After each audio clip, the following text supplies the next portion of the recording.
Kurt Rosenberg is remembered as a hardworking, enthusiastic, and loving leader with a career spanning 70 years. The most common words used to describe Kurt are gregarious, funny, delightful, and smart. Kurt was born on December 17, 1924 in Rosenberg, Germany, to Bella and Isaac. He had an older brother, Harry, who died in an accident as a teenager, and an older sister, Meta. His upbringing is described as classic European, focused on hard work, frugality, religion and morality, education, and perseverance. Kurt's parents brought the family to America in 1937, when he was just 13 years old, to escape the Nazis. Here we see Kurt on the deck of the USS Manhattan en route to America, complete with lederhosen. They settled in New York City, where Kurt immediately began to assimilate and learn English. In 1939, he became a U.S. citizen and attended Benjamin Franklin High School, graduating in 1942 at the top of his class. When World War II broke out, Kurt enlisted in the U.S. Army and trained at Camp Fannin in Texas. He was a member of the 4th Platoon, Company C, 77th Battalion, 16th Regiment, and was honorably discharged in 1946. After the war, Kurt became a licensed optician and attended the City College of New York on the GI Bill, taking classes at night while working multiple jobs during the day to help provide for his family. At one of these jobs, while delivering eggs on Staten Island, a customer asked Kurt, "Why don't you see if you can get me some candy to sell? People are always asking me for it." That was the beginning of Rosenberg in Berlin, which eventually evolved into RB Fine Food Imports. Around this time, Kurt met Marion at a dance in the Bronx. They married in January of 1953 and had 4 children. Michael, a member of the Candy Hall of Fame class of 2013, Paul, and twin daughters Donna and Dorette. By the early 1950s, Kurt was taking trips to still war-ravaged Europe to obtain exclusive importing rights for many now renowned confection brands, including Kit Kat, then owned by Rowntree McIntosh. He also sourced Godiva and Cerati chocolates from Germany, Baroni chocolates from Holland, Toggenburger Swiss wafers, Verni cookies, Swiss Nuts chocolate biscuits, Arnie Swiss chocolates, and many others. Here we see Kurt with Marion, Michael, and Stacy at a Toggenburger facility in Germany. Over time, Kurt built the company into a formidable enterprise and eventually sold the business to Gulf and Western Industries.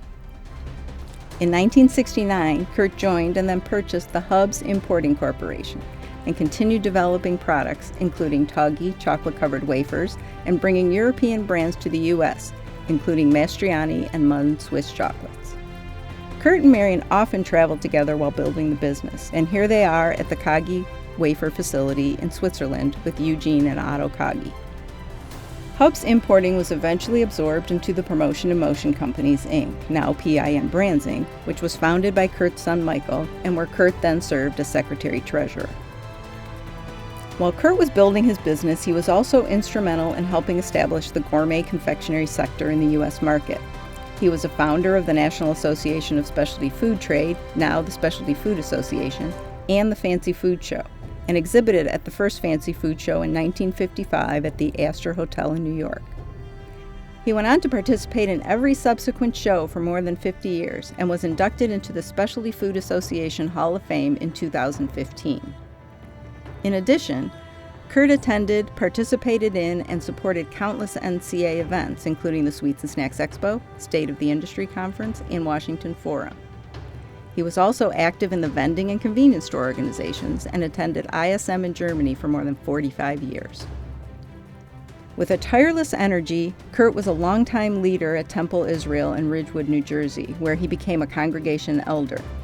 He was also a community spokesman at his temple and other houses of worship in the New York area on the Holocaust, having lost many close family members. He was a longtime supporter of countless charities, including the United Way, Ovarian Cancer Research, the American Cancer Society, and the Jewish National Fund. Described as having a great sense of humor, always eager to entertain customers and colleagues, Kurt also prioritized his family. Here he is, surrounded by his children and grandchildren in 2015. According to his grandchildren, family was his #1 priority, and he had a unique ability to relate with others regardless of who they were or their status. It's evident to me early on, Kurt learned the importance of what really matters in life, says Dave Fleischer, a 2006 Candy Hall of Fame inductee who worked with Kurt. He truly wanted to make the most out of what would become a very successful career in the confectionery industry. Described as a driving force, a pioneer, and a generous supporter of our industry, Kurt left a lifetime of excellence, kindness, and a love for his family and fellow candy people that we can all aspire to emulate, one of his nominators tells us. He loved attending classical music concerts, listening to opera, travel, collecting antiques, art, and stamps, and studying the U.S. and World War II history. Of his travels, his daughters tell us he would study road maps in detail before trips and could recall this information even decades later. For a man who lived a life full of purpose and discipline, Kurt had an uncanny way to deliver a joke and make those around him smile, reports one of his colleagues. Kurt was still working full-time when he passed away on November 26, 2019, just 3 weeks shy of his 95th birthday. This picture, taken earlier in 2019, shows Kurt about to head into the office on a Monday morning, sporting his signature smile. Driven by his passion for the business, sources say he had been buying foreign currency and engaging in transactions for PIM from his hospital bed only days before his death.